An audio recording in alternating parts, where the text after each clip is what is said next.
আসসালামু আলাইকুম আরহামাতুল্লাহ। প্রিয় দর্শকবৃন্দ, ইসলামের আলো চ্যানেলে আপনাদের সকলকে স্বাগতম। আজকের আলোচনার বিষয় কিয়ামতের আলামত।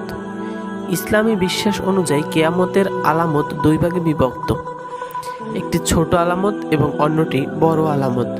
ছোট আলামতগুলো অনেক আগেই প্রকাশ পেয়েছে বা এখনো পেতে শুরু করেছে, আর বড় আলামতগুলো ঘটবে কিয়ামতের একেবারে কাছাকাছি সময়। তো আসুন জেনে নেওয়া যাক সেই ছোট এবং বড় আলামতগুলো কি কি। জেনে নেই কিয়ামতের কিছু ছোট আলামত। মানুষের মধ্যে জ্ঞান বৃদ্ধি পাবে, কিন্তু একই সাথে অজ্ঞতা ও মূর্খতাও ছড়িয়ে পড়বে।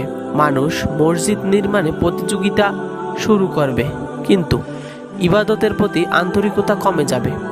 সমাজে অনৈতিক সম্পর্ক ও অশ্লীলতা ব্যাপক হারে বৃদ্ধি পাবে। সন্তানরা পিতামাতার অবাধ্য হয়ে যাবে। মাদকদ্রব্য ও সুদের লেনদেন ব্যাপক আকারে ছড়িয়ে পড়বে। অপরাধ ও হত্যাকাণ্ড বাড়তে থাকবে। আর ভূমিকম্প, ঘূর্ণিঝড় সহ বিভিন্ন প্রাকৃতিক দুর্যোগ ঘন ঘন ঘটতে শুরু করবে। তো দেখা যায় আমাদের এই দুনিয়ায় ছোট আলামতগুলো অনেক আগে থেকেই শুরু হয়ে গিয়েছে। এবার আসা যাক বড় আলামতগুলো সম্পর্কে। পশ্চিম আকাশে সূর্যোদয়। সূর্য পশ্চিম দিক থেকে উদিত হবে, যা মানুষের তওবা করার শেষ সুযোগ হবে। দাব্বাতুল আর্থ। পৃথিবী থেকে এক অদ্ভুত প্রাণী বের হবে, যা মানুষের সাথে কথা বলবে। ইয়াজুজ মাজুজ। দুই শক্তিশালী জাতি বের হবে, যারা বিশ্বজুড়ে ভয়াবহ ধ্বংসযজ্ঞ চালাবে। দোয়া। আকাশ থেকে বিশাল দোয়া নেমে এসে পৃথিবীকে ঢেকে ফেলবে। তিনটি বড় ভূমিধস।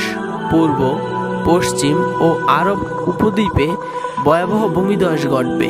ইয়ামানের আগুন। ইয়ামান থেকে এক বিশাল আগুন বের হয়ে মানুষকে একত্রিত করবে, যা হবে হাসরের পূর্বাভাস। প্রিয় ভাই ও বোনেরা, কিয়ামতের ছোট ও বড় আলামত আমাদের জন্য এখন বড় শিক্ষা। এগুলো আমাদের মনে করিয়ে দেয় দুনিয়ার জীবন ক্ষণস্থায়ী, প্রকৃত জীবন হলো আখিরাত। তাই আসুন আমরা সবাই তওবা করি, নেক আমল করি এবং আল্লাহর পথে ফিরে আসি। আল্লাহ তাআলা আমাদের সবাইকে হেফাজত দান করুক। ভিডিওটি ভালো লাগলে লাইক, শেয়ার এবং চ্যানেলটি সাবস্ক্রাইব করতে ভুলবেন না। ধন্যবাদ সকলকে।